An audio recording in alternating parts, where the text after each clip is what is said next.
Assalamu alaikum wa rahmatullah. Nous allons débuter une série de vidéos autour d'un thème qui a un lien avec la foi et la spiritualité. Le premier sujet que nous allons aborder, c'est celui de notre relation à Dieu. Vous savez que nous sommes des créatures, que nous avons un créateur, que nous sommes liés à lui, parce qu'il nous a donné la vie, parce qu'il nous donne notre subsistance, c'est grâce à lui que nous sommes en vie, et un jour, il reprendra cette vie, notre âme, et puis il nous la rendra pour être ressuscité et comparaître devant lui. Sur terre, ce que nous demande notre Seigneur, c'est de tout faire pour le connaître. Et puis, une fois qu'on le connaît, de l'aimer et de le craindre. Nous allons parler de notre relation à Dieu. La première des choses sur laquelle j'aimerais insister avec vous, c'est la crainte de Dieu. Ressentir au fond de nous-mêmes que Allah, notre Seigneur, est immense, qu'il est tout-puissant, que Allah Azza wa Jal mérite d'être respecté, vénéré, d'être craint. Pour quelle raison? Comment faire pour qu'au quotidien, nous ressentions la puissance de Dieu et sa grandeur? Il faut que nous réussissions à prendre conscience que Dieu nous regarde et nous entend. C'est ça qui nous permettra de le craindre, c'est-à-dire c'est ce qui nous permettra de ne pas le mettre en colère. Parce que la crainte, c'est de refuser, de déplaire, de désobéir, de mettre en colère celui que tu aimes. Tu le crains parce que tu as peur de le mettre en colère. Est-ce que véritablement nous ressentons le regard de Dieu sur nous? Allah observe ce que nous faisons tout le temps, ce que nous faisons en apparence et même ce que nous faisons au fond de nous, c'est-à-dire nos pensées.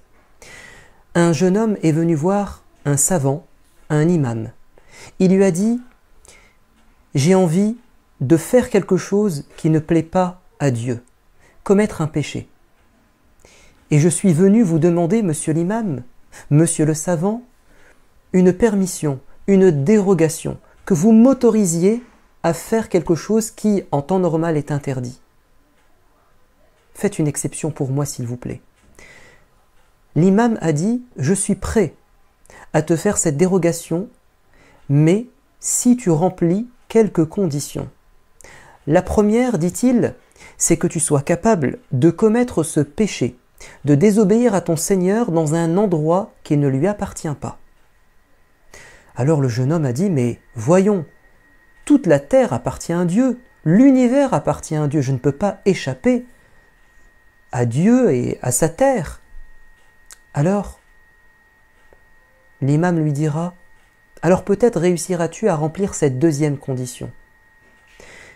Commets le péché, mais sans manger de la nourriture de Dieu et boire de son eau. » C'est-à-dire, ne désobéis pas à Dieu en même temps que tu profites de ses cadeaux, de ses bienfaits.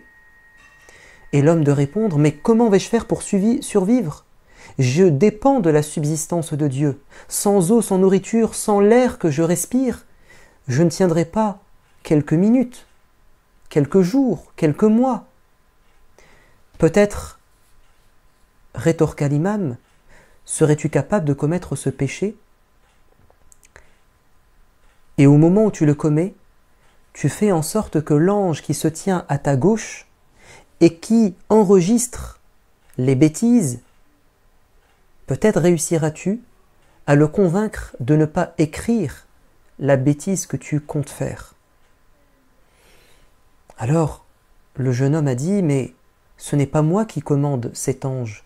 Il a reçu l'ordre de noter tout ce que nous faisons comme mal.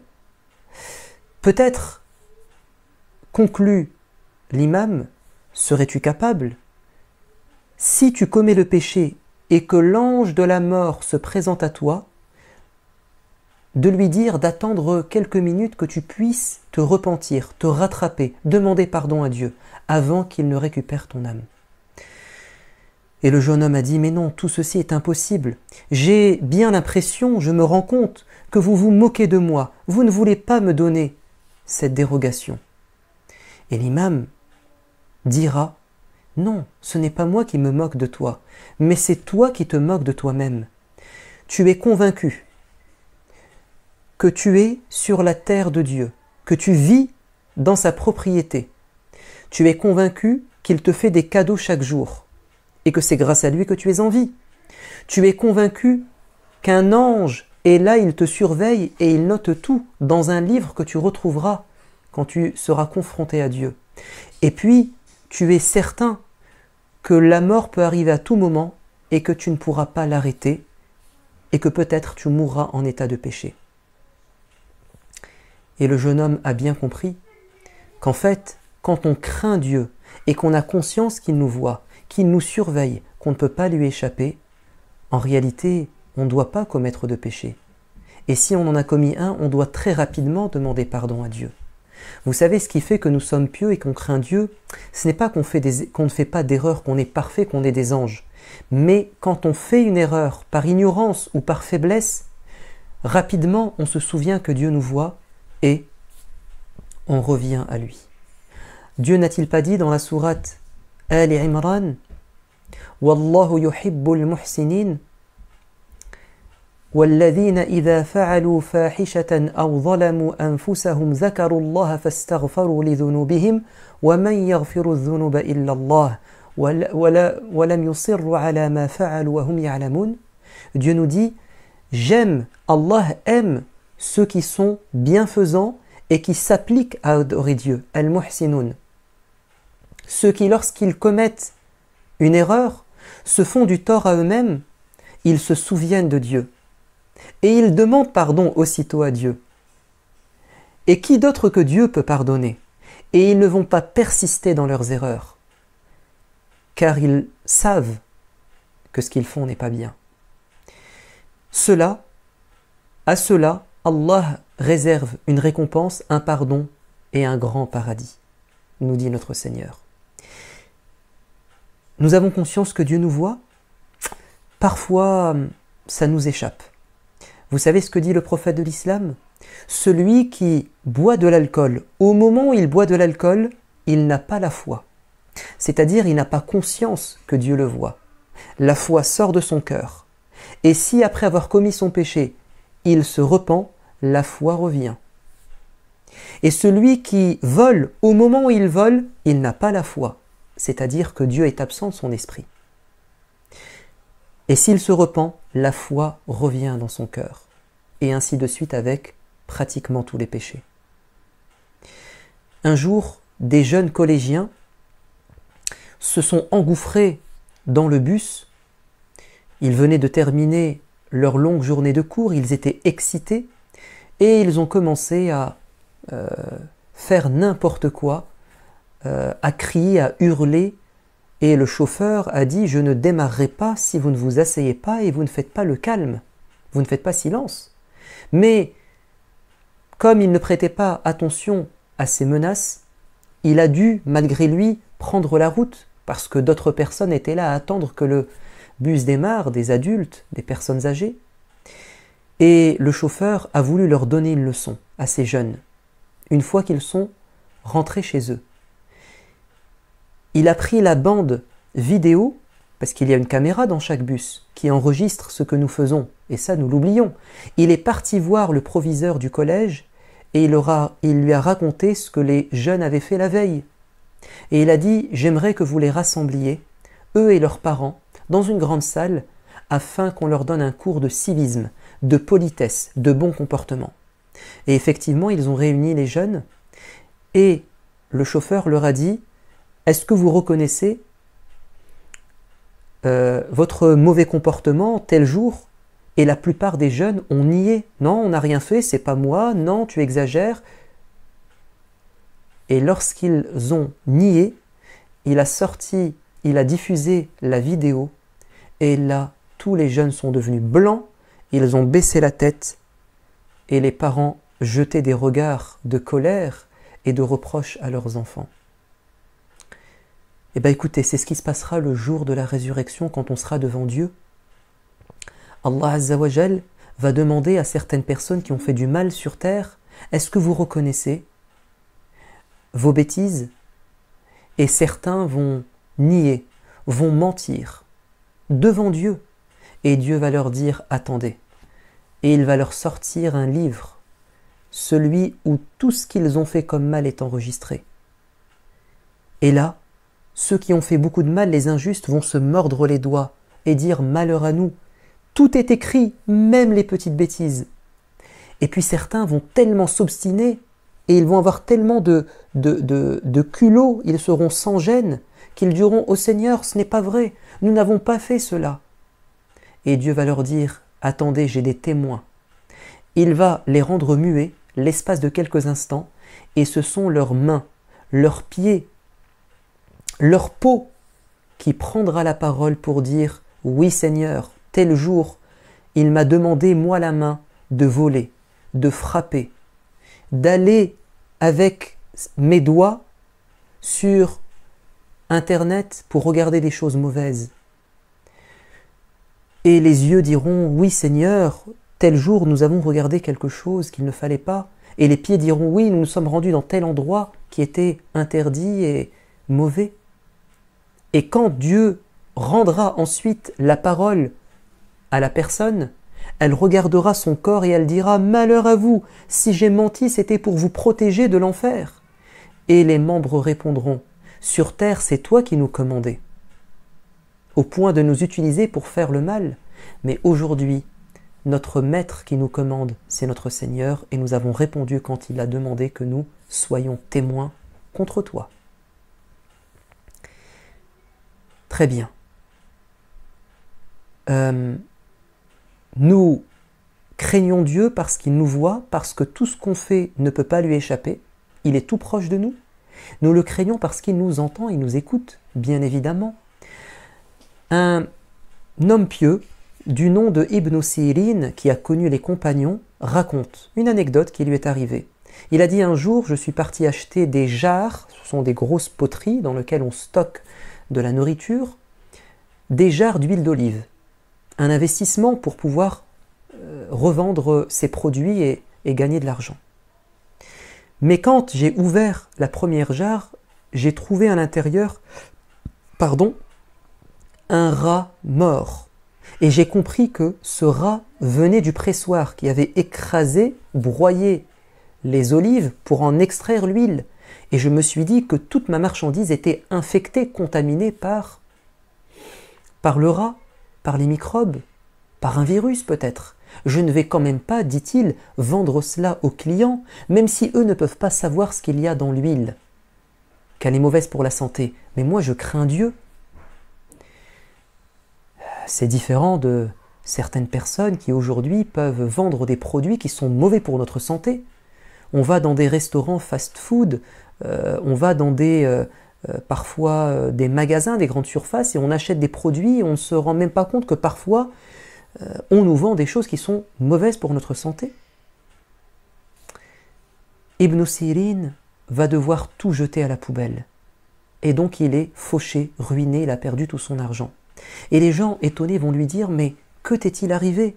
Pourquoi ce malheur t'est tombé dessus, toi que Dieu aime ?» Et il dira « Je sais pourquoi. Parce qu'il y a plusieurs années, je marchais dans le marché et j'ai vu un homme mendiant fauché qui avait perdu toute sa fortune et je me suis moqué de lui. Aujourd'hui, il m'est arrivé la même chose. Ma moquerie n'a pas échappé à Dieu. » Celui qui rapporte l'anecdote de Ibn Sirin dit que Dieu lui fasse miséricorde. Il y a des gens, ils ont fait si peu de péchés qu'ils s'en souviennent encore. Nous, nous faisons tellement de péchés qu'on ne se souvient même plus des moqueries que nous avons proférées. Et donc, quand Dieu aime quelqu'un, il fait en sorte qu'il prenne conscience de ses péchés pour qu'il demande pardon. C'était donc pas un mal, mais une épreuve pour qu'il se rattrape et s'améliore. Allah nous écoute, Allah nous voit, et ça suscite en nous de la crainte. Mais notre Seigneur, c'est aussi quelqu'un qui inspire en nous de l'amour. Mais oui, nous aimons notre Seigneur, plus peut-être, et c'est ce qu'il faudrait, que nos parents. Parce que Dieu nous a fait plus que nos parents. Et il nous sera utile quand parfois nos parents ne seront pas à nos côtés. Alors pourquoi est-ce que nous aimons Dieu? Nous aimons Dieu car il nous donne et il nous pardonne. Il nous donne de nombreux cadeaux. Tellement ces cadeaux sont nombreux qu'on ne pourrait pas les compter, les dénombrer. On y passerait des jours et des années. Et parfois, un seul cadeau que Dieu nous donne, il est tellement important et tellement précieux qu'on ne pourrait pas le remercier. Vous savez, un homme a adoré son Seigneur pendant 50 ans, 60 ans. Il s'est retiré du monde pour vivre en ermite, c'est-à-dire un adorateur isolé dans un endroit. Et il jeûnait toute la journée, priait la nuit, parlait à Dieu, faisait des prières, des invocations. Et quand cette personne est décédée et que Dieu l'a rappelé à lui, Dieu va lui dire « Entre au paradis parce que je suis bon et gentil, c'est par ma miséricorde que tu peux entrer au paradis. » Et l'homme de dire « Mais Seigneur, mais je vais entrer au paradis grâce à mes efforts. Je me suis quand même sacrifié pendant 50, 60 ans. Tu ne vois pas toutes mes nuits et toutes mes journées à t'adorer ?» Et Dieu lui dira « Oui, je sais, mais si tu entres au paradis, c'est parce que je suis bon. Ce que tu as fait ne suffit pas pour entrer au paradis. » Et l'homme ne comprenait pas, alors Dieu va lui dire « Regarde. » Et il va poser ses 50, 60 ans de bonnes actions sur un plateau de la balance et le cadeau de la vue, de l'œil sur l'autre pan de la balance. Et vous savez ce qui va l'emporter? C'est, comme ceci, c'est le bienfait de l'œil. Si on passait toute notre vie à adorer Dieu, ça ne serait même pas suffisant pour remercier Dieu sur le cadeau de la vue. Vous savez, un savant est parti rencontrer un roi qui avait oublié que tout ce qu'il possédait, c'était un cadeau de Dieu. Il a voulu faire prendre conscience des bienfaits de Dieu sur lui. « Ô roi, dit-il, si vous étiez dans un désert et que vous mourriez de soif, combien seriez-vous prêt à donner pour boire un demi-verre d'eau ?» Le roi répondit « Je suis prêt à donner la moitié de mon royaume. » Le savant continue en disant « Mais si ce verre d'eau se coince dans votre vessie et que vous avez mal, vous voulez vous soulager, mais ça ne sort pas, combien seriez-vous capable de donner pour vous libérer de cette douleur ?» Et le roi de répondre « L'autre moitié de mon royaume. » Et l'homme sage de conclure « Alors regardez comment un demi-verre d'eau vaut autant, voire plus, que tout ce que vous possédez comme argent et comme puissance. Alors que Dieu vous donne de l'eau gratuitement, sans rien demander en échange, si ce n'est de l'aimer et de le remercier. » Et le roi a pris conscience à ce moment qu'il devait remercier Dieu et ne pas croire que tout ce qu'il possède, c'est grâce à lui. Nous aimons Dieu car Allah nous efface nos péchés. Allah nous efface nos péchés. Il aime nous pardonner. Il n'aime pas nous punir. Le prophète de l'islam a dit, vous savez, Allah est encore plus heureux, plus content, encore plus joyeux quand l'un de vous revient à lui, c'est-à-dire il s'est éloigné du chemin de Dieu, et il est revenu à lui en demandant pardon, ou bien c'était quelqu'un qui ne croyait pas en Dieu, il est revenu vers Dieu en se convertissant à l'islam. Dieu est encore plus content quand l'un d'entre vous revient à lui par le repentir ou la conversion, qu'un homme à cheval parcourant le désert avec des provisions et de l'eau. Cet homme descend de son cheval et son cheval lui échappe. Pensant que sa vie était terminée et qu'il allait mourir de faim et de soif dans le désert, il s'allongea sous l'ombre d'un arbre en attendant la mort. Il s'endort et en se réveillant, voilà que son cheval revient avec la vie. c'est-à-dire avec la nourriture et la boisson. Il est tellement heureux de voir sa vie sauvée qu'il dit au Seigneur, qu'il dit « Ya Allah, tu es mon serviteur et je suis ton Seigneur ».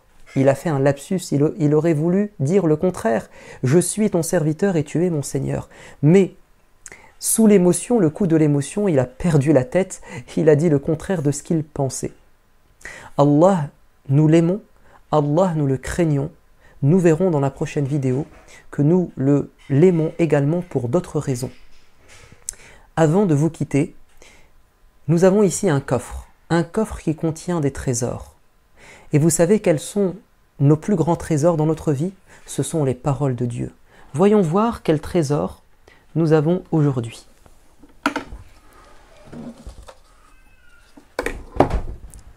Alors, c'est un verset du Coran que je vais vous lire.